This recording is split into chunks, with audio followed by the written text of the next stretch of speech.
The Ugwani of Okpanam, Dr. Mbanefo Michael, has called on the top naval officer forcefully occupying a portion of the Obodogba community land in Obodogba, Oshimili North local government area of Delta State, to vacate the land as a matter of urgency to nip the brewing crisis in the bud. The traditional ruler said Okpanam community is peaceful and its people are accommodating, and acts that are capable of breaching the existing peace in the land would not be accepted. He called on the government, both at the state and national level, to intervene with a sense of urgency. We welcome every Tom, Dick and Harry who wants to come and invest here, provided such a person play according to the rule. For military personnel to forcefully occupy a portion of our land is a crass violation of the Constitution of the Federal Republic of Nigeria.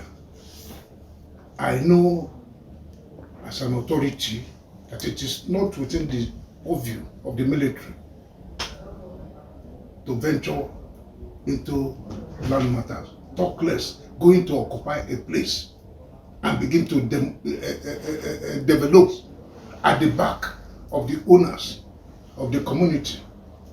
We have always told people who want to come and patronize us here, come to the central body, come to Okpanam, we will help you investigate the land and ascertain that the lands are genuine, instead of plunging into problem of buying a land with title. That's like what they are doing now in Obodogba land. We appeal to them to quietly vacate the place and play according to the rule. Of course, government they can't sit by and watch one of a section of the country going into turmoil. Because if it does happen, it will cost a lot of resources of the public to restore sanity. The chairman, Central Working Committee of Obodogba Community, Chief Paul Wanyalani, wondered why anyone would purchase such a mass land without verifying from the community, even as he drew the attention of the Chief of Naval Staff and the State Commissioner of Police to the situation. It's about a week ago we saw uniformed people with bulldozing some portions of land, bulldozing people's old fences, erecting new ones. The law says caveat emptor. When you want to buy anything, lay buyer beware. Is that not true? You will have verified from the community. If I give you a document that I want to have a land for sale, it's your duty to check within the neighborhood or leadership and say, is the man the owner? Are you sure he owns it? That's valid title. But in this case, I don't think the man verified. I've never met the man who's claiming this land in the first place. I don't know who he bought from. And I still stand to be corrected that if he has any land with the community, we're supposed to have a record of him. That's my position. And it's unusual.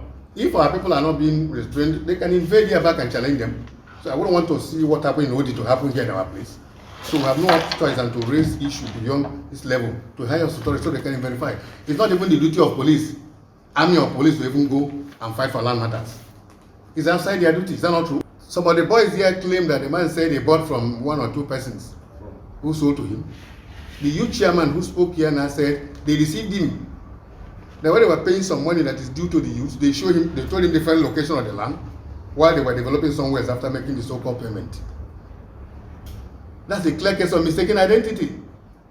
I can pay for land here, then go back with one document to go to the express road and start claiming somebody's land there, and after I pay to community. That's exactly what happened. So I've come to the community to verify that I bought land from one Mr. ABC. Is it true? Is he the real owner? If it's not, then we tell him, no, don't try it. But in this case, people don't verify. What people do these days is that when they want to take a land from you, they will just go and look for one military man in uniform to come and take a land forcefully. Start intimidating you, chasing everybody away. I just pray that the high authority will not come back and intervene and save us from this problem. Not because we're afraid of dying, all of us, but then you can't kill all of us the same day. We are calling on them to intervene now, before it's late. I wouldn't want the entire community to start revolting there, start fighting, start threatening anybody, pretend a lot of others will come in. That's the position.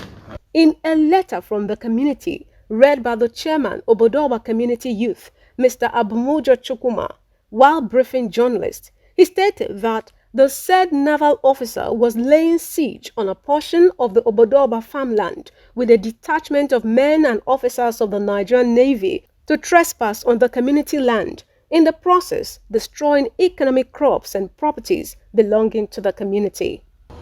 The good people of Obodogba community, Okpanam, Oshomili North, local government, to the President and Commander-in-Chief Armed Forces of the Federal Republic of Nigeria, Asiwaju Bola Ahmed Tinubu, GCFR, and the service chiefs of the Armed Forces of the Federal Republic of Nigeria.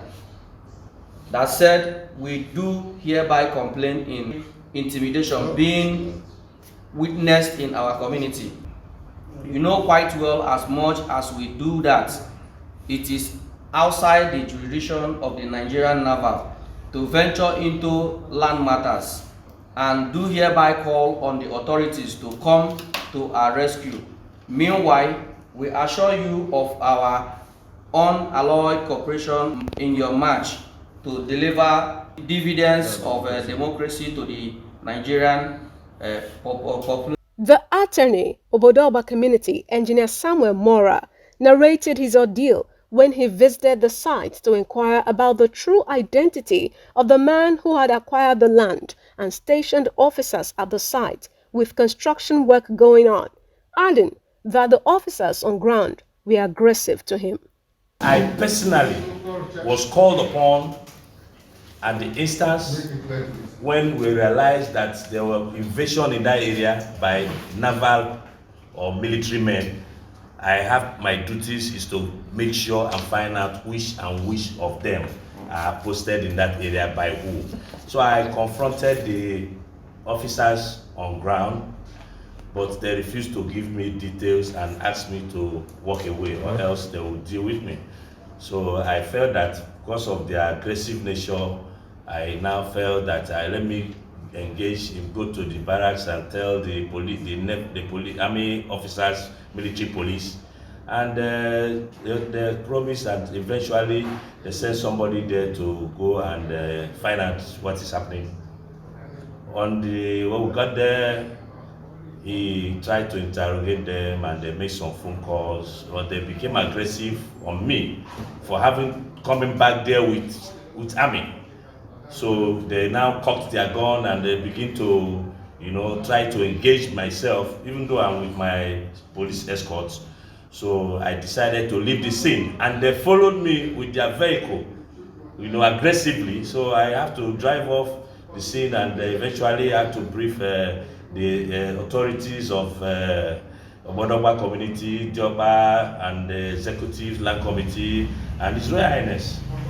At that point, the Highness said, okay, we should consult our lawyer, Barrister Dachidolo, who was now briefed to do the necessary petitions to the adequate authorities. We have a petition to Nigerian police and also to the chief of the naval staff. And we don't want any intimidation. We do not prescribe to that. Please, the sensitive nature of the matter, we would like the military men to remove them from that position before there will become crisis and there will be loss of lives in the community. Please. The briefing was attended by the community lawyer, Alista Odashidiolu, a barrister, Obodogba Youth Vice Chairman, Comrade Monday Udeze, a CEC member, Ogbueshi Nnamdi Chiemeke, Chukweku Celestine Umeze, and Ogbueshi Joseph Omonizoa.